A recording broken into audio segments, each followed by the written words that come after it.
Hi, I'm Bob Trask. This is our weekly reset. Every week we come together for a half hour to put our new week together, to increase our sense of who we are in this world, our self-confidence, our self-esteem, our, our ability to move forward with more self-confidence, with more purpose, more meaning into our next week. We need this kick in order to get everything going so that we're at the very best of who we can be during this next week. Let's start with a brief meditation. If you'll just get comfortable with your feet flat on the floor and your lower back up against the back of your chair, and let's just be comfortable. And in this comfort, let's be who we can be. If you'll just start breathing gently, gently, gently in through your nose. And as you breathe, will you breathe in the beauty of the world, the beauty of this universe? Let it flow into you. You're breathing in pure grace, the wonderful flavor of life, the wonderful flavor of grace and of love. And it's going into you and it's becoming a part of who you are. As oxygen, it's flowing through your lungs and throughout all of the blood vessels of your entire body and touching each cell and waking it up and putting a smile on its face. You're breathing pure healing, pure healing.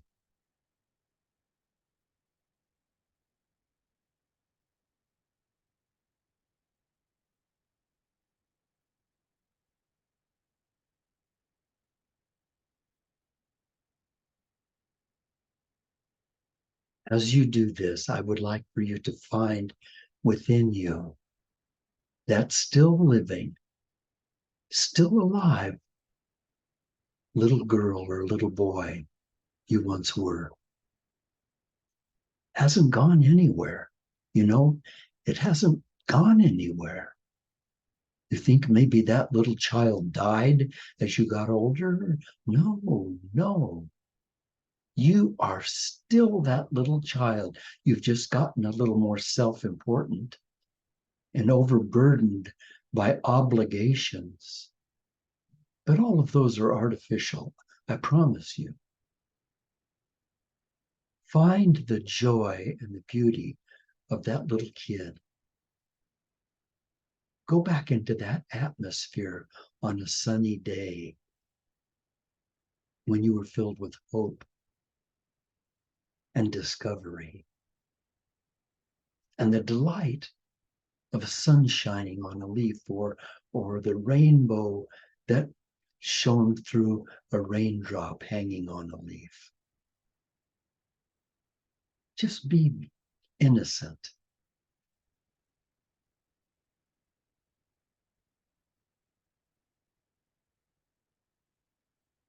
And as you breathe each breath in, know that each breath is new and each breath makes you new.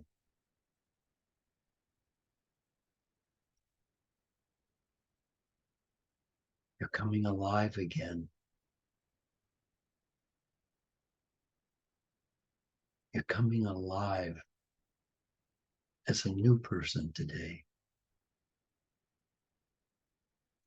One who has not forgotten the joy of life, the hope of life.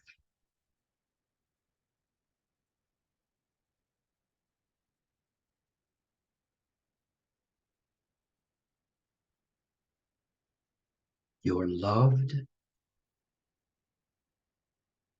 and you are blessed.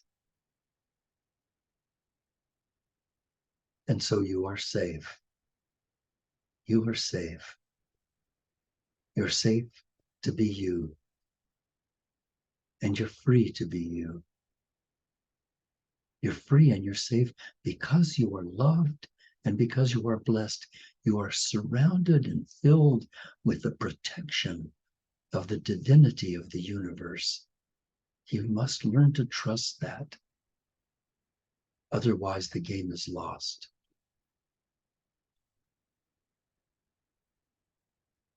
So stay in that little child. Don't allow the clouds and the storms of adulthood to diminish the joy of who you are. And when you come back to us, bring with you, please, that little child.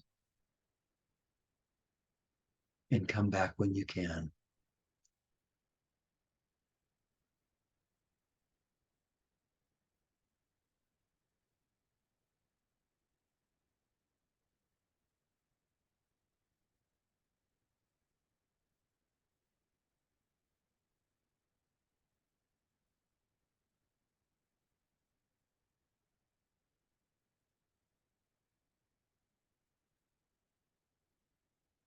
So, my dears, today we're going to talk about you are a spiritual warrior. You are a spiritual warrior. And you have within you everything that it takes to be a spiritual warrior. If you doubt that, it's because you've given the game up. Somewhere along the line, you gave up the game. And now you might watch football or baseball or basketball or hockey or track and field or you might watch on television one of the great contests between singers or actors. And you might vicariously live through them because you see them as heroic. But you see them as heroic because they are representing you. They are going forward and representing you. But who are you? Are you not a spiritual warrior? Let's face it. Haven't you faced challenge after challenge after challenge throughout your entire life? Haven't you? And haven't you learned from all of those incredible things that you've gone through that you are a survivor? You're someone whose time has come. I'm so proud of you. I am so proud of you because I see you as a spiritual warrior. I see you as this amazing, amazing person who is beyond, so far beyond anything that's ever been on this planet before. There's never been another you. There never will be another you. You are the only one. You are the only one. The only one. Can't you be today that warrior, that spiritual one? Can't you find it within yourself today to be that? I know you can. See, you've survived all of the slings and arrows of life, and boy, there's been a bunch of them, hasn't there? And every one of them that came at you was a challenge to make you more than you ever thought you could be. And did you think they destroyed you? Did you think that divorce destroyed you? Did you think that cancer scare destroyed you? That broken arm, that broken leg, that difficulty with your body? Did you think that destroyed you? Did you think any of that diminished you? None of it diminished you. Everything that you encountered, you came through it, and it made you stronger. I remember 2 times in my life when I was suicidal, because I used to suffer from deep, deep clinical depression. I remember 2 times in my life when I was suicidal.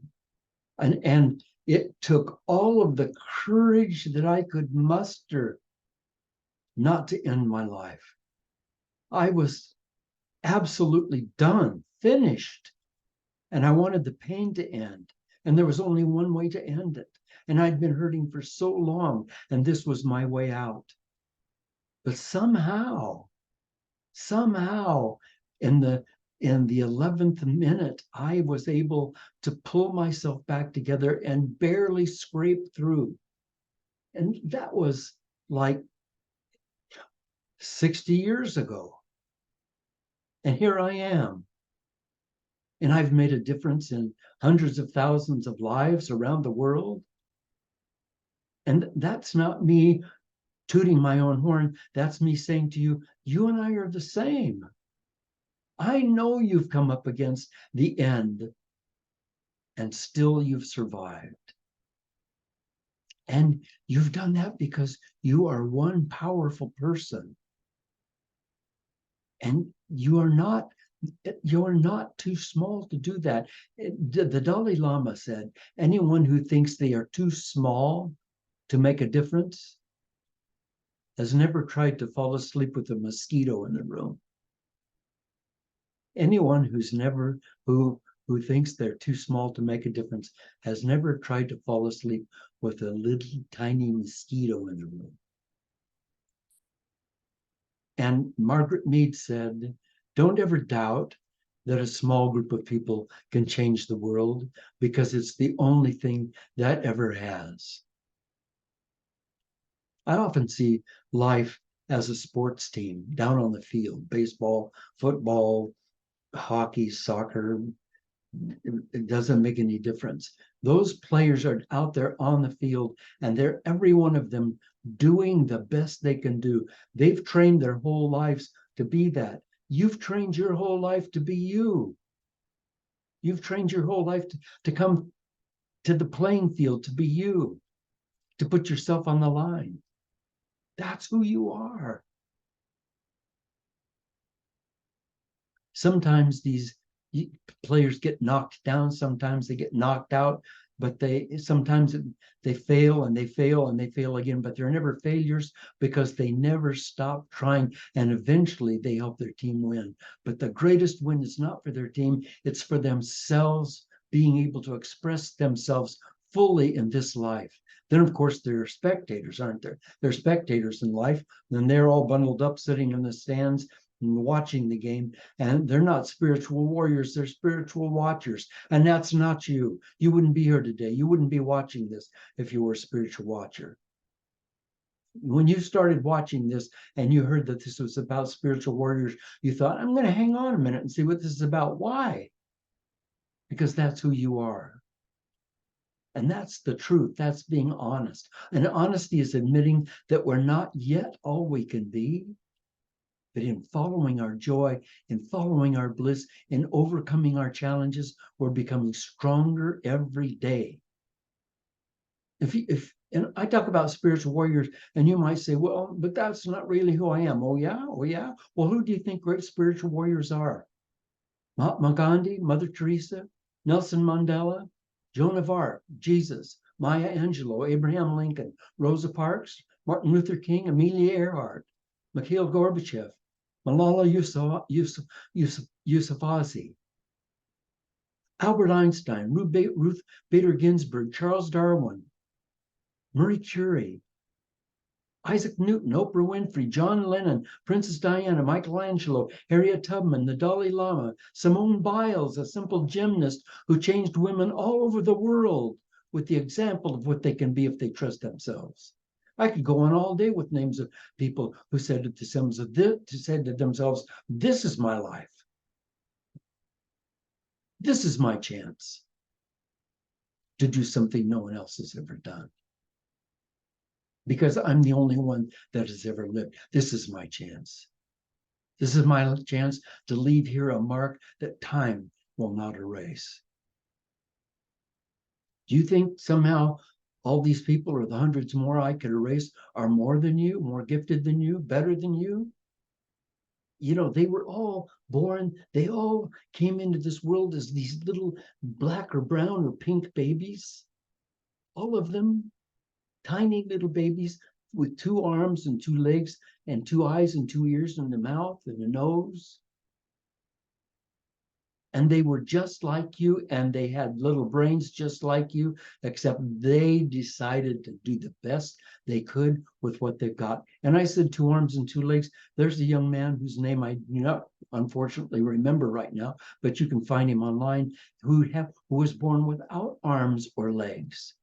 And he has become a world leader, lecturing all over the world. He swims, he plays soccer. He is an amazing human being. He's married, he has kids, because he came to the game and didn't say, I can't play because I don't have all the right equipment. I can't play because I'm not good enough. I'm too fat, too tall, too short, too skinny, too uneducated, too stupid, too ugly, too whatever. He did, baloney.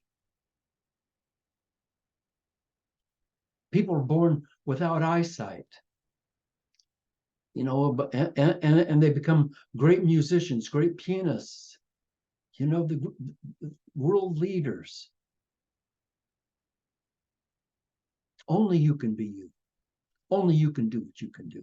Only you can create from your individual soul all you want each day. Only you. Dear one, this is your chance. This is your chance.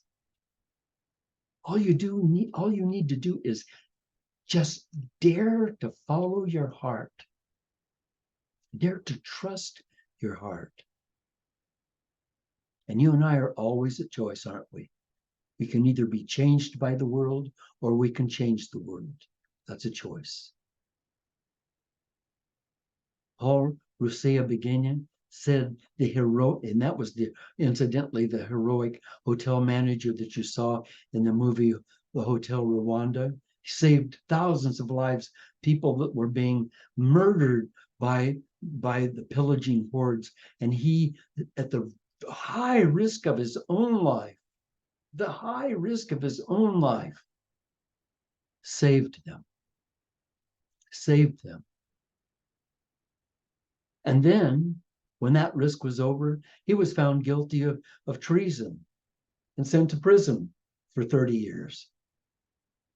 And eventually another court overturned that, and he was set free, but not before he went through all of that. And he never stopped being who he was, no matter what happened, in prison, out of prison, under the onslaught of rampaging hordes. He never stopped being who he was. And he was just a simple hotel manager. He wasn't some big hot dog athlete or great army soldier.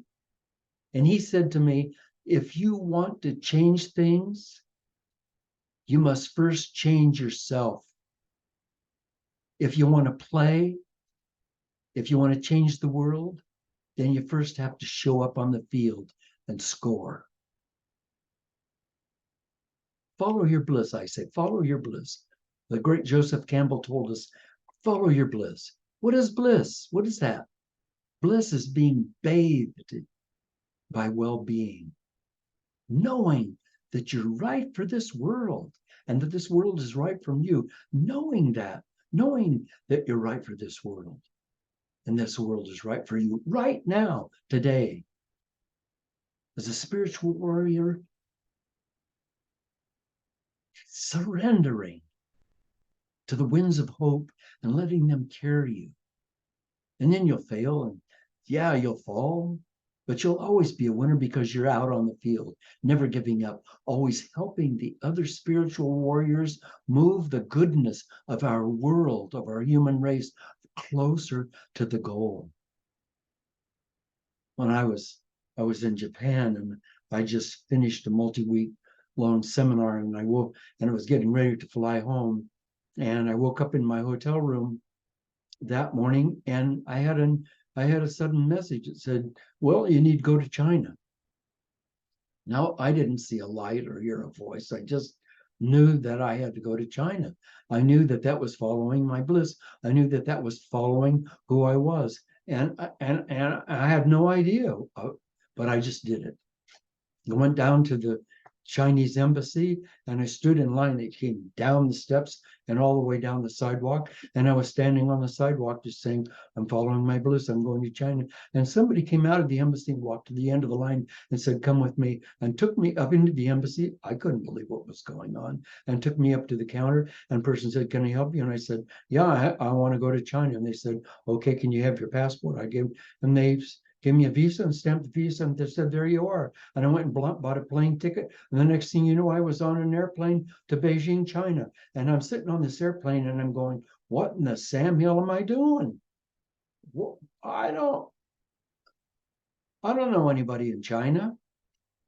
I'm a seminar leader. I'm a speaker for self-empowerment. And I'm going to this communist country, and I have no idea what's going on. And got off when the plane landed and people stood up and got off, and I'm sitting in my seat paralyzed. And I'm going, I was terrified. I thought, I don't know what to do. I have no idea what I'm doing here. And this little voice said, can you get up? Can you stand up? And I said, yeah, I can take that step. So I stood up. Can you get your luggage out of the overhead compartment? I said, yeah, I can do that. So I did that. Can you just walk off the airplane? Yeah, I can do that. Can you go through customs? Oh, okay. Step by step, through customs, step by step, through baggage claim. Now I'm out in the lobby of this giant airport, standing in the lobby with hundreds of people milling around me, going, what in the Sam Hill am I doing here? And a guy in a suit walks up to me and he introduces himself. And he said, who are you and what are you doing here? And I said, well, a seminar leader. I'm a seminar creator and an instructor, and I teach people how to be all they can be and how to be more productive in their lives. And he said, will you come and speak before the people in my factory today? And I said, yeah. So he took me first to a hotel, the best hotel, and he registered me and with his credit card and paid for me to be there. And then he took me to his company and had all these people gathered together, and he interpreted while I talked to them about being all that they could be. And then he said, will you be willing to fly to Shenyang tomorrow? And I said, sure. So he took me to dinner and then to breakfast, and we got on a small plane and we flew up to Shenyang in the northeastern China, and I went into this enormous building, and there must have been 1,000 people there, and he interpreted, and for 2 or 3 days I talked to people about setting themselves free, about being themselves, and they were on fire. They were so excited. And I realized that this was my life's work, my life's mission. And I would never have done that had I not trusted that I was being called. And you are being called today. Don't ask how. It doesn't matter how. I mean, I was out at the end of the diving board, wasn't I? The high dive board, 500 feet in the air, my toes hanging over the edge, not knowing how to dive, not knowing, and yet something said, trust me, just step off the board. And then I was falling, and that something said, just trust me, learn how to fly. And I did. And the result in China was amazing. And I have more stories about China and about that, but that's for another time. I want you to know that anyone in the world can do what I do. Anyone. Elaine S. Dalton said it clearly. If you desire to make a difference in the world, you must be different in the world.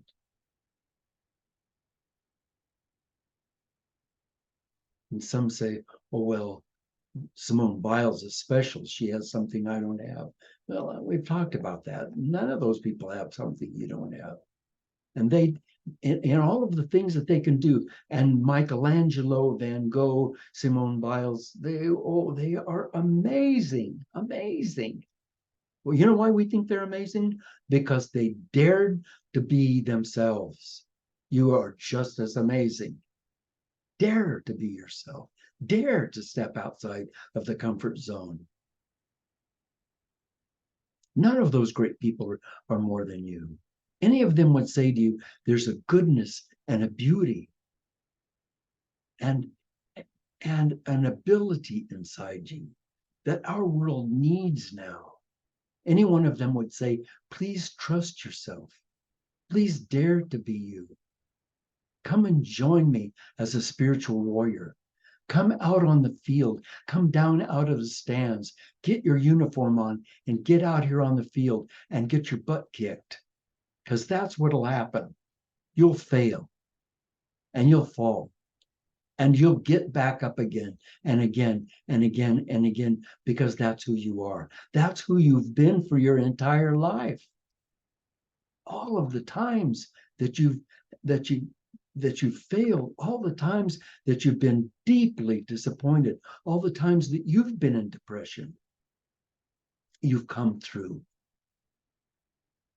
And you've constantly listened to what calls you, and do what calls you now, so that you can have the fullest and most abundant life. Dear Anne Frank, little girl hiding in an attic from the Nazis. One, you would think, oh, this little Jewish girl hiding in the attic from the Nazis would have been terrified. Instead, she wrote a diary that's changed the world. She stepped up. And one of the things she said that is so touching to me, that's pertinent to today's message, is how wonderful it is that no one need wait a single moment before starting to improve the world. That's the message to you and me today from you, Anne Frank. Thank you, Anne. How wonderful it is that nobody need wait a single moment before starting to improve the world. Thank you. Thanks for being with me today. I love you. I truly love you, because love is what connects us. It's always my honor being able to be with you and for us to be able to share this time. And if you've enjoyed today's message, can I ask you to do two things? One, will you please invite other people to come and either watch this as it's live on Sunday mornings, or to look at it on YouTube, and let their lives be changed. Let them be pulled into the moment each week. And also, secondly, if you've enjoyed this message, would you mind going to my website, bobtrask.com, and up in the right-hand corner, you'll see a button called Donate. And please donate to help us keep these weekly resets coming. Thank you. And now, for the next half hour, we're going to be discussing and having questions and answers about today's message. Please join us, or if you need to run, then please feel free to go.